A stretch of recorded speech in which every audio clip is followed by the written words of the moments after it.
listening to Rise of the Empire with Anthony Lucero.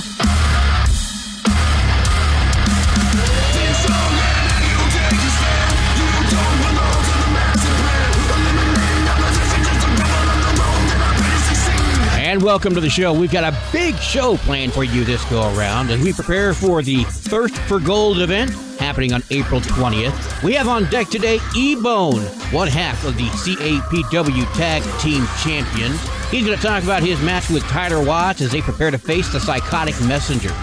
All active members of the Syncta Pro Wrestling will be here for an extended visit, and we're going to wrap it all up with EPW referee Irwin IV. We kick it all off right after this. When a man thirsts, he reaches for water or wine.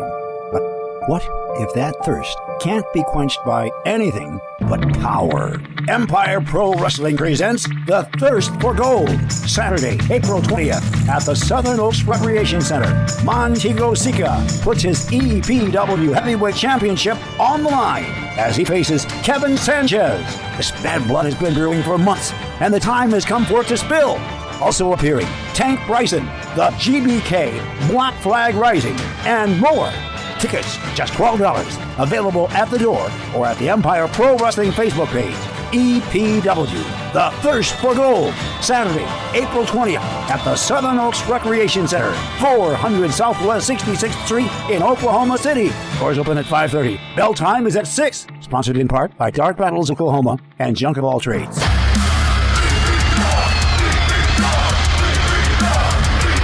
You're listening to Rise of the Empire with Anthony Lucero.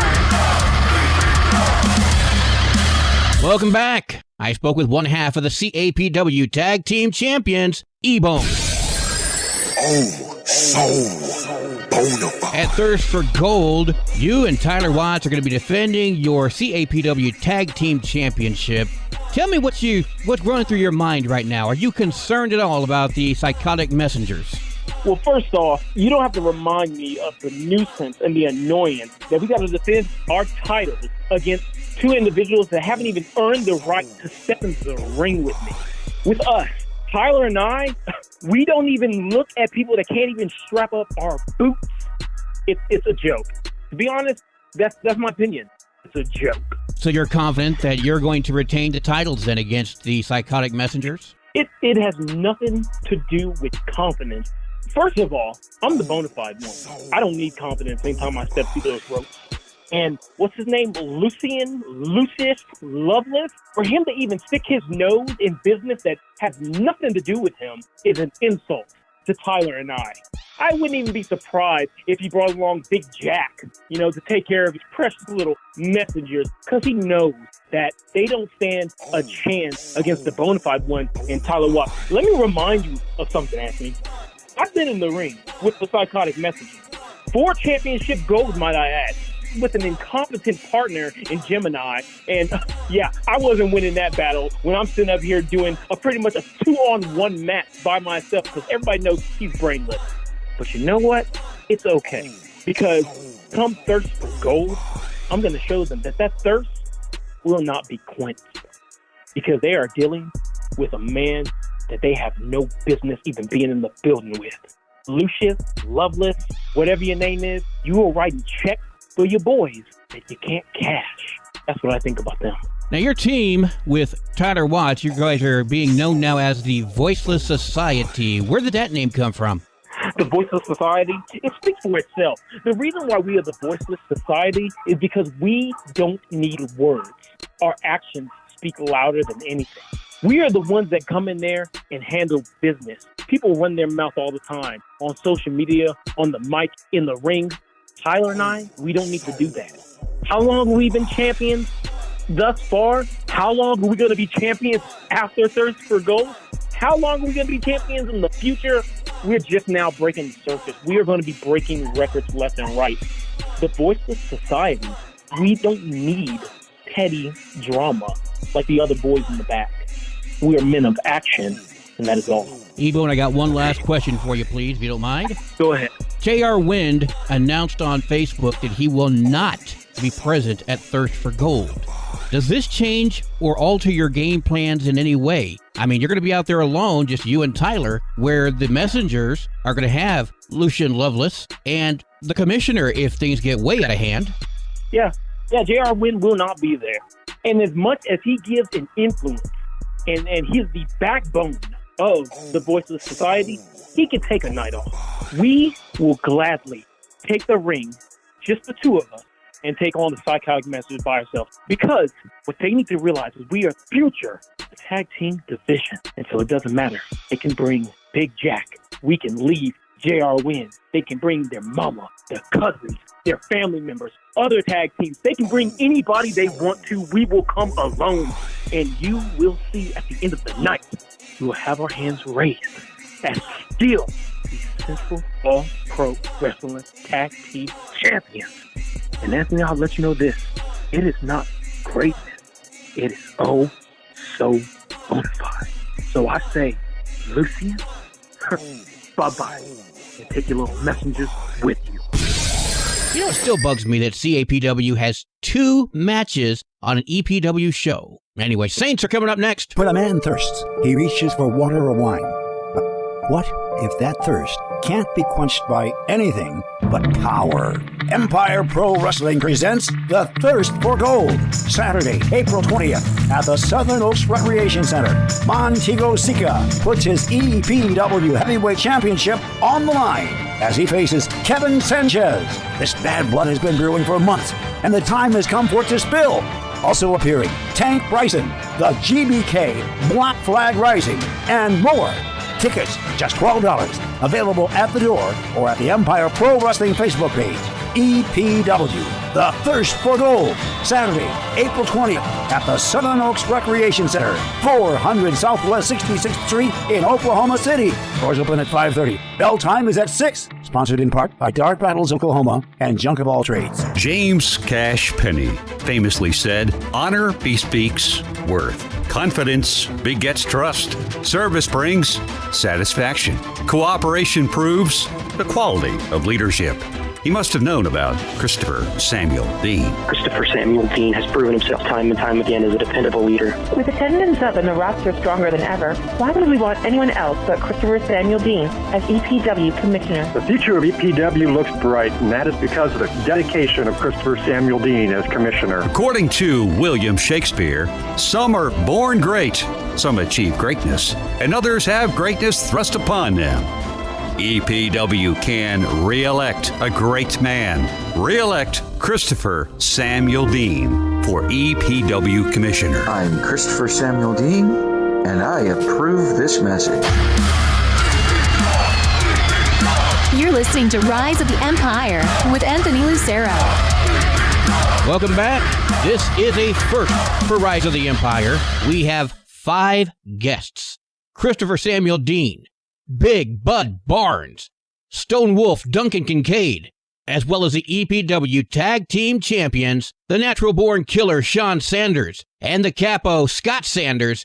These are the Saints of Pro Wrestling. I want to ask you guys some questions, but first off, I do want to welcome you aboard and welcome to the show. Thanks for having us. All right, first of all, for CSD, the question I want to ask is, why is CAPW allowed to perform on our show? They're going to be on twice on the upcoming show. What's going on? Well, I'm glad you asked me this question. First of all, let me just reiterate. CAPW has challenged the messengers for the CAPW tag team titles. Messengers are on my show, so sure, why not? As for the second match, because they are having 2 matches, Junior Wynn paid me an undisclosed amount of money to have that match. So I figure, why not make some money off of CAPW? Let me just jump in real quick. You know, it's like Chris was being extremely kind to CAPW. Kind of like how Vince McMahon was to Paul Heyman when ECW first had their very first pay-per-view, Barely Legal. He had like guys going in that Raw. So there you go. They're paying Chris. Now, the money did go into Chris's pocket, Don't worry, it didn't go to the States Clubhouse, even though it was using your swimming pool. It didn't go to it. It went straight back into Empire. Well, I'm glad you said he's acting like Vince McMahon treated Paul Heyman as opposed to the way Vince McMahon did Janelle Grant. Right. Let's go to Bud Barnes. Bud, you're going to be in a three-way dance for the EPW All-American Championship. Tell me what you're thinking. Well, ever since I've came back, they've never put me on a one-on-one title match. It's always two, or it's always three or four people. I think it's a shame that they can't give me a single opportunity. Because I know for a fact I could beat Rick Russo for this title, but that's someone Ozzy Hendricks. And to me, that's garbage. They always try a way to find a way to keep the Saints down. With the commissioner joining the Saints, I would expect that treatment to change. I should hope so, because, hey, let's face it, now that we got the commissioner in our back pockets, I'm going to walk out Thirst for Gold as the champion. The Twins are going to keep their title, and it's going to be like that.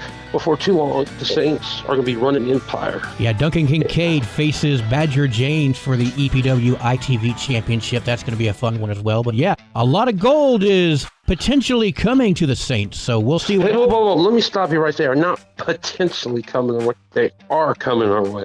And there's nothing anybody can do, period. I stand corrected then. Bud Barnes, before I let you go, do you have anything else you want to throw out at us? Rick Russo, the gun show, you nothing, man. You are absolutely nothing. Ozzy Hendricks, I can beat you any day of the week, twice on Sunday. So, Thirst for Gold, April 20th. We're going to come in there. All the gold's coming home with the Saints. Duncan Kincaid's going to be going for the EPW ITV Championship facing Badger James. What do you have to say? First, let me correct you. You said I'm going for. No, I'm going to be winning the Internet TV Championship, sir. I've been looking at this match from a couple different angles, and I was sitting with Scott, actually, watching some of Badger James's matches. He's great talent, don't get me wrong, but he doesn't have almost 30 years of experience. He doesn't have the ring intelligence of a person such as the Stone Wolf, the alpha of the singles division. Now, don't get me wrong. I don't think I'm just going to go in there, grab the belt, and walk out and not put in a day's work. But I will tell you this. There's a new focus. There's a new aggression. It's time for a new era. Donkey, remember, it's the ITV title. All you got to do is last 10 minutes because, remember, I put in a stipulation that the ITV championship are defended in 10-minute matches. Well, he would still have to pin, though, or make Badger submit. What Duncan's failing to talk about here, and he wanted to surprise Badger, but we'll let the cat out of the bag a little bit, is that, you see, not only has Duncan been watching Badger's matches, Duncan and myself, as well as Sean, have been working with Duncan on his mat game and with him working on a semi-new submission hold, should we call it? Yeah, call it that. So 10 minutes, that's fine. I won't need 10 minutes. You'll need about nine and a half minutes. That's just being nice. Oh, I get to play with my food. Yay! That is extremely disturbing. The Evil Twins will all be facing Black Flag Rising as well for the EPW Championship. Okay, all right. Define evil, sir. Have you looked in the mirror? That's the definition I'm using. Okay, so a necessity. Right. 100% could not exist without. I like it. You call us evil, that's fine. But let me ask you this. Instead of telling you, like we told two other people on another podcast that works for Empire, everything that we have said, has it been true? I cannot deny that is a fact. Everything you've said is true. Okay. Did we not state that the match where we won the tag team titles from BMF, that Duncan Kincaid is going to be the special guest referee, that Mr. Big Bud Barnes is going to be the bell ringer and timekeeper? Did we not state that also? Absolutely, without a question. Okay. And whose fault is it that they didn't read the contract all the way through? Are we 100% certain that they know how to read? Oh, yeah, he knows how to read. Trust us. Okay. Because here's the thing. You say that we're evil. Okay, fine. If we're evil, but we're a necessary evil, like Duncan said. You see, what people don't seem to understand is that the shape of the tag team division in Empire has been in shambles for years, for months. And the reason why that is now, Anthony, you know a lot about the Empire roster, do you not? I do. How many true tag teams is there in Empire as of today, April 2nd, 2024. True tag teams? I would say Yes, the sir. only ones I would say are true tag teams right now would be yourselves and the Messengers. Yeah, we can say the Black Flag Rising, but they're kind of using a modified Freebird rule. Hey, we've used a Freebird rule in the past. And who said it wouldn't be reinstated eventually? Exactly. Who said that we would have reinstated that rule anyway? So here's the thing. When it comes down to it, the CSD needed backing to make Empire a lot better. Let me ask you this, Anthony. Did you not have fun at the last show? At the last show, yeah, I did. Now the show before that, when you guys were threatening to fly my underwear up the flagpole, not so much. That wasn't us. That wasn't us. Mike on the Black Flag Rising. Now, if you go look back at the two shows before CSD joined up with us, how were those shows ran? They were chaotic, were they not? Yes, I would agree. But now, ever since it's been stated that CSD is a member of the Saints and that we are backing him, and if he needs our help, we will go do what needs to be done for what CSD is asking.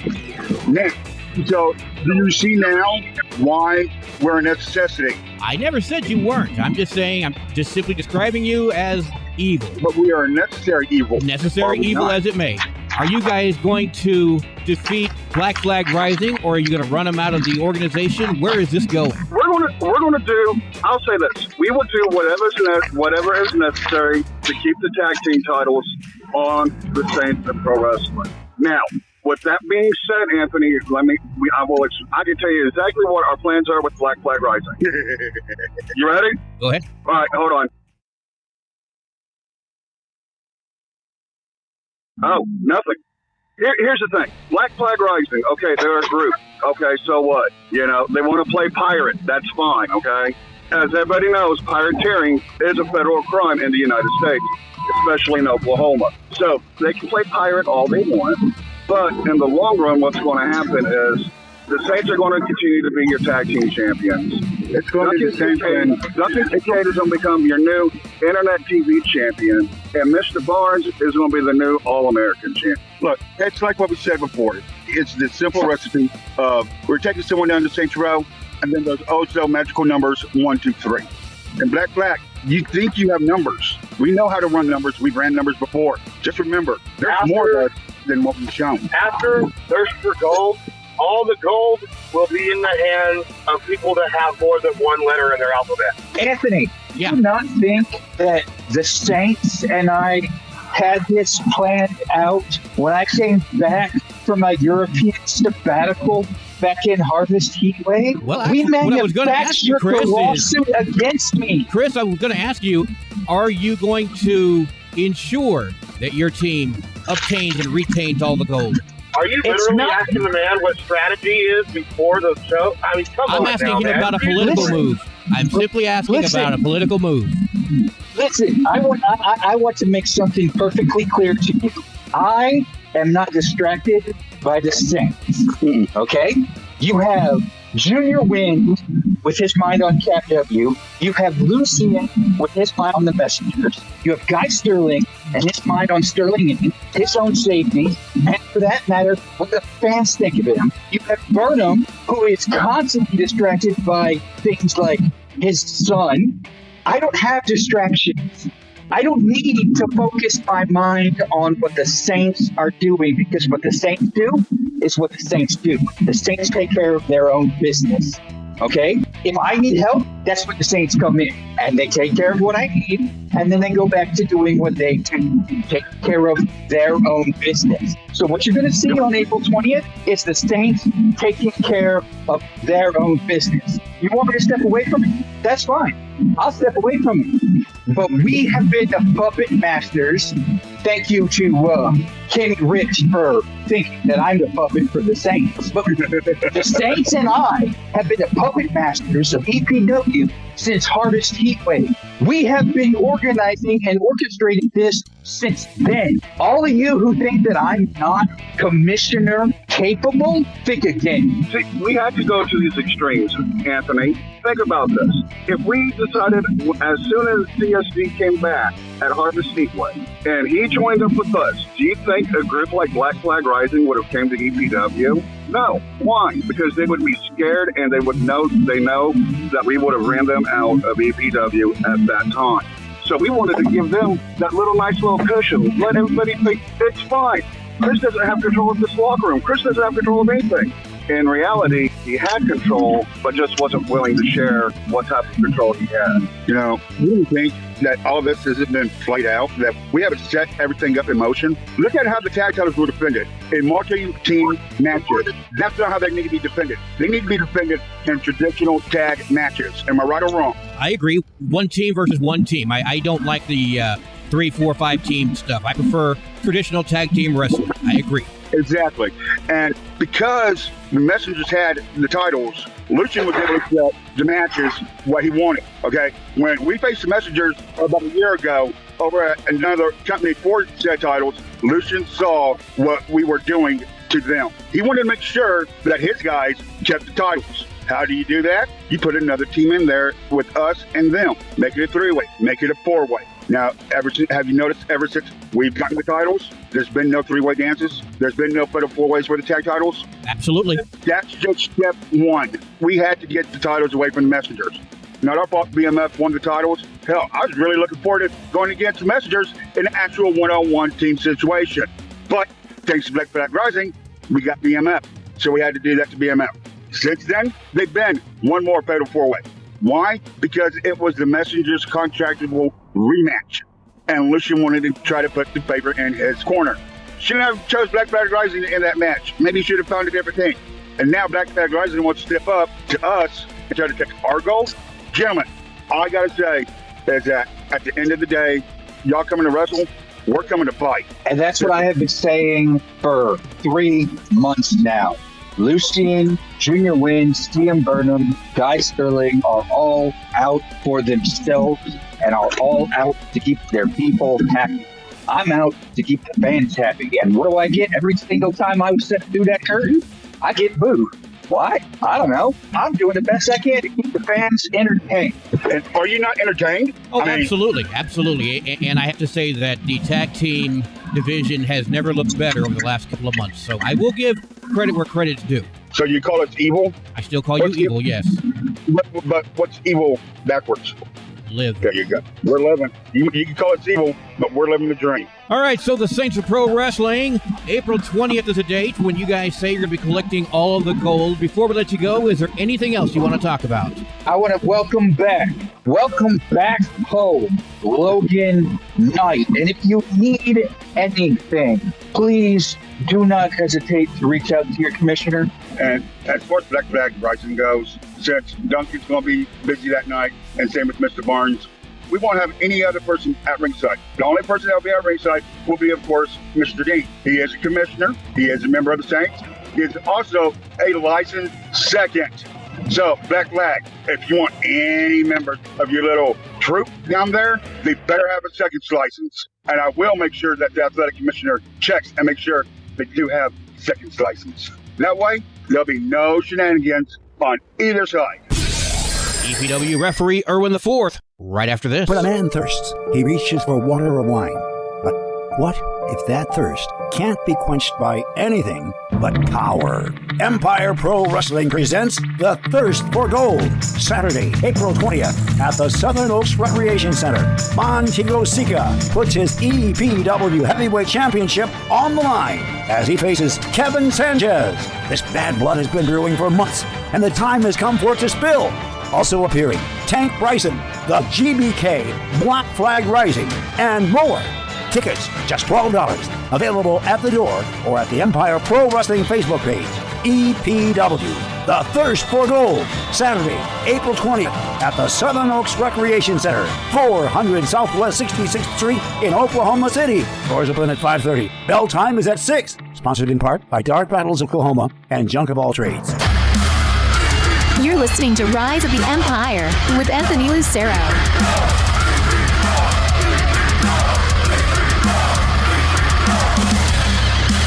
He represents the law in the ring. He's Erwin IV. So we're on the telephone with the number 1 rated referee right now on the EPW roster, that is by default, Erwin IV. Erwin, welcome to the A Show. Hey, in the land of the blind, a one-eyed man is king. I'll still take it. I'm top billing. I'll work it. I feel like that's why you wanted me on the show, to give you the rub. Give me the rub. That's what it is. Erwin, you've been refereeing now pretty much by yourself for the last few months. And, yep. I'm not going to, this is not a criticism towards you and your skill set, but I do want to point out that constantly things run amok under your watch. What's going on? No. You make a good point. I mean, I pretty much was trial by fire, and it's been like that ever since. I even talked to the commissioner about it. It seems like I cannot get just a decent one-on-one match. I feel like I'm going to have to turn up a little bit of the authority. I'm trying to let these guys, hash it out in the ring like gentlemen, but it's becoming anarchy at this point. A match from a couple of months ago that you and I kind of briefly discussed backstage, and I know Lucian took this to the commissioner and the office, but I wanted to talk to you about the match where it was the chairs match, you recall. Yeah. No disqualification, yet you called a no contest. Why? Well, it was getting to the point where just trying to get those gentlemen to follow my instructions was just a chore at that point. And at this point in time, it was no contest. I feel like they would have just beat the hell out of each other had I not stopped it at all. At this point in time, I have to take their own personal safety into consideration. Even it being a no disqualification match? Absolutely. Even though it's being a no disqualification match, the match itself I had to end because at the end of the day, I still had to make sure they'd be there to fight another day. You guys have families, and a lot of times their anger and emotions get the best in them. They need someone with a calm, cool demeanor while they're in there trying to hash these issues out. But if it goes a little too far, I still have to consider their own personal safety in mind. Coming up at Thirst for Gold, there is a number of matches that really have attention of our fans, but let's talk about the big one. Kevin Sanchez takes on Montego Sika for the EPW Heavyweight Championship. Now, both of these gentlemen have been known to run with crowds. What are you, as referee, going to do to try to keep anarchy from breaking out? No, we're pretty much at it. The importance of this match means a big deal to a lot of people, the fans, and even myself, because I was in there and witnessed a lot of this going on. It's no joke. We all understand that Sika's not coming alone, and I'm pretty sure Sanchez isn't going to come alone either. So what I'm going to do is, again, try to hope we have a good, clean match so we can have this thing resolved. And if not, we're going to have to just exert some force and some authority. If I need to ban some people from ringside, so be it. I will kick them out. All right, Erwin IV, the premier referee, the senior referee for EPW. Before I let you go, do you have anything else you want to talk about with regards to the Thirst for Gold or anything else on your mind? I want to say again, it's nice to be on the show, Anthony. Again, we're over there doing it around the Coliseum. We pick jokes at each other, but at the end of the day, we're just here trying to help these fans get a better understanding of what's going on. Again, I want to let everybody know, including the talent that's listening to this, that this is an important match. We need to make sure we keep it right down the middle. I want to thank you again for your time. And I wouldn't know about saying the number one. I think I'm everyone's favorite-ish referee at this point in time. They either love me or hate me, but it never seems to stay the same by the end of the night. I don't know. I never heard Martin or any of the other past referees get a chant from the crowd. Only you. Now, that was humbling. Definitely admit that. That was humbling. I mean, we've got some of the greatest fans in the EPW Army, and I do love them. I mean, Kenny's probably one of our most vocal ones. And I want to let him know that I have seen his post that he's made on Facebook, and I do see that he's actually trying to be a second pair of eyes for me. We may need to get the commissioner to see if we can get him to apply for a backup job as a referee. That's not a bad idea. Erwin IV, check him out on Around the Coliseum, and also we'll see you on the 20th for Thirst for Gold. Anthony, it was a pleasure. Well, that's it for this go-around. We'll be back soon with more after Thirst for Gold. New champions? Questionable tactics? Mayhem? I bet we get it all and then some. We'll see you on the 20th.